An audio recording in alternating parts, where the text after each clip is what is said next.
ನಮಸ್ಕಾರ. ಈ ಒಂದು ವಿಶೇಷ ವಿಶ್ಲೇಷಣೆಗೆ ಸ್ವಾಗತ. ಕಾರಣವೇ ಇಲ್ಲದೆ ತೂಕ ಹೆಚ್ಚಾಗ್ತಿದ್ಯಾ? ಊಟದ ನಂತರ ವಿಪರೀತ ಆಯಾಸ, ಗ್ಯಾಸ್ಟ್ರಿಕ್ ಶುರುವಾಗುತ್ತಾ? ಹಾಗಾದ್ರೆ ಈ ಮಾಹಿತಿ ಖಂಡಿತ ಬೇಕೇ ಬೇಕು. ಇವತ್ತು ನಾವು ದ ಮೈಂಡ್ಫುಲ್ ಮೀಲ್ ಚಾಲೆಂಜ್ ಅಂದ್ರೆ 7 ದಿನಗಳ ಅತ್ಯಗತ್ಯ ಆರೋಗ್ಯ ಹಸ್ತಕ್ಷೇಪದ ಬಗ್ಗೆ ಆಳವಾಗಿ ಚರ್ಚೆ ಮಾಡ್ತಿದ್ದೀವಿ. ಸರಿ, ಈಗ ನೇರವಾಗಿ ವಿಷಯಕ್ಕೆ ಬರೋಣ. ಎಷ್ಟೇ ಕಟ್ಟುನಿಟ್ಟಾದ ಡಯಟ್ ಮಾಡಿದ್ರೂ, ದಿನ ತಪ್ಪದೆ ಜಿಮ್ಗೆ ಹೋಗಿ ವ್ಯಾಯಾಮ ಮಾಡಿದ್ರೂ ಈ ತೂಕ ಯಾಕೆ ಹೆಚ್ಚಾಗತ್ತೆ, ಹೊಟ್ಟೆ ಉಬ್ರ, ಆಲಸ್ಯ ಯಾಕೆ ಕಾಡುತ್ತೆ ಅಂತ ಯೋಚನೆ ಮಾಡಿದೀವಾ? ಆಧುನಿಕ ಆಹಾರ ಪದ್ಧತಿಯಿಂದ ಆಗ್ತಿರುವ ಅನಾಹುತಗಳ ಬಗ್ಗೆ ನಾವು ಎಚ್ಚೆತ್ತುಕೊಳ್ಳಲೇಬೇಕಾದ ಸಮಯ ಇದು. ಅಸಲಿ ಅಪಾಯ ಇರೋದು ನಾವು ತಿನ್ನುವ ಆಹಾರದಲ್ಲವೇ ಅಲ್ಲ, ಬದಲಾಗಿ ಆ ಆಹಾರವನ್ನು ಎಷ್ಟು ಆತುರದಿಂದ, ಅಜಾಗರೂಕತೆಯಿಂದ ತಿಂತೀವಿ ಅನ್ನೋದ್ರಲ್ಲಿದೆ. ಸಮಸ್ಯೆ ಇರೋದು ಊಟದ ತಟ್ಟೇಲಲ್ಲ, ತಿನ್ನುವ ರೀತಿಯಲ್ಲಿ.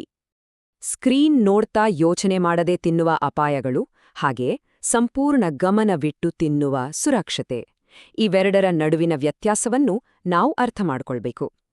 ಟಿವಿ ಅಥವಾ ಮೊಬೈಲ್ ನೋಡ್ತಾ ಊಟ ಮಾಡುವಾಗ ಏನಾಗತ್ತೆ ಅಂದ್ರೆ, ಹೊಟ್ಟೆ ತುಂಬಿದೆ ಅನ್ನೋ ಸಿಗ್ನಲನ್ನು ನಮ್ಮ ಮೆದುಳು ಗ್ರಹಿಸೋದಕ್ಕೆ ವಿಫಲವಾಗತ್ತೆ.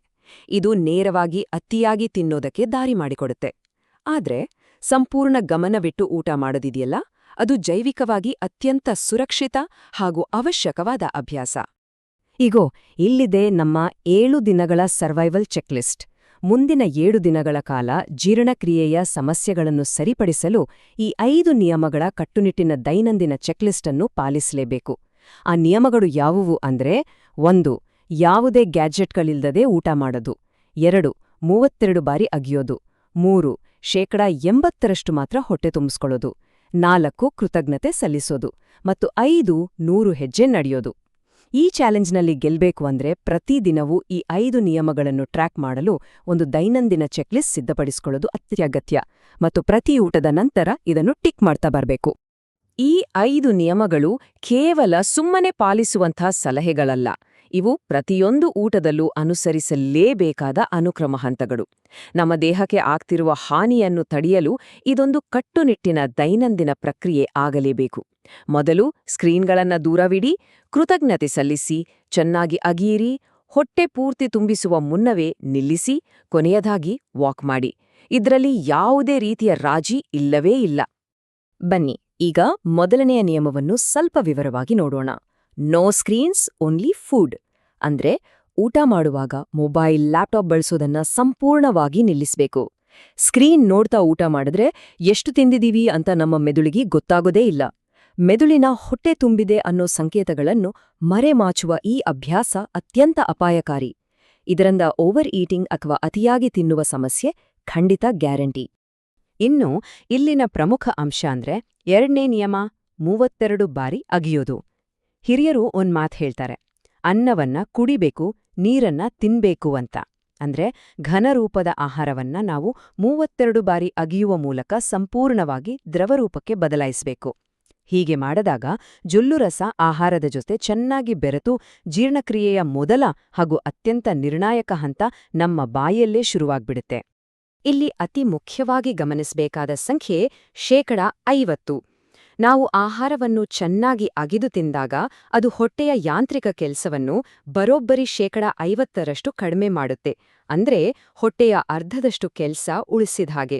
ಇದು ಹೊಟ್ಟೆಯ ಮೇಲಿನ ಭಾರವನ್ನು ಗಣನೀಯವಾಗಿ ಇಳಿಸುತ್ತೆ.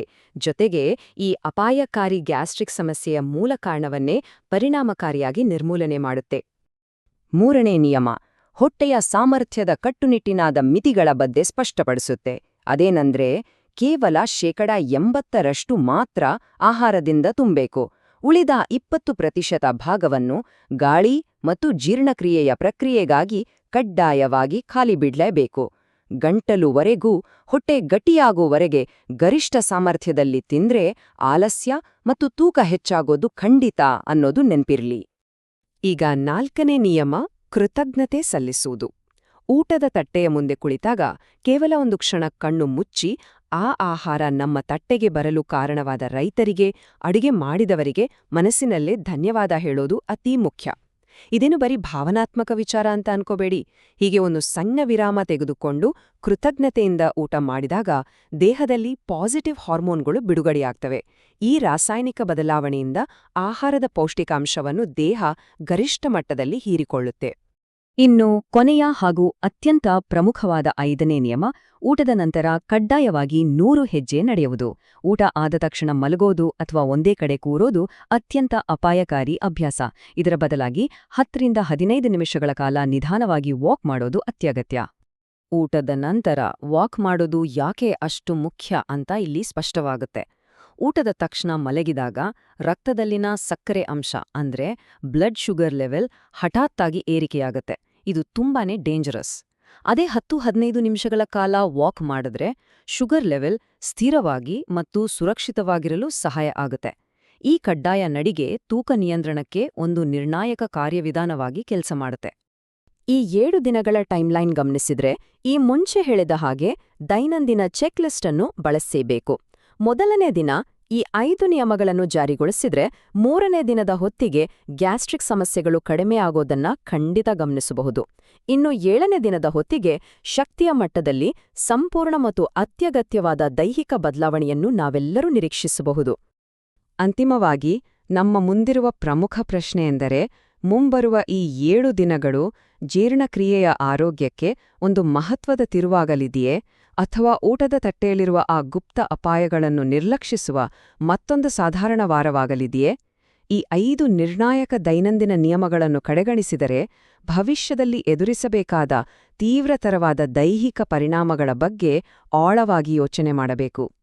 ಆ ದೈನಂದಿನ ಚೆಕ್ಲಿಸ್ಟ್ ಸಿದ್ಧಪಡಿಸಿಕೊಳ್ಳೋಣ ಮತ್ತು ಇಂದೇ ಪ್ರಾರಂಭಿಸೋಣ.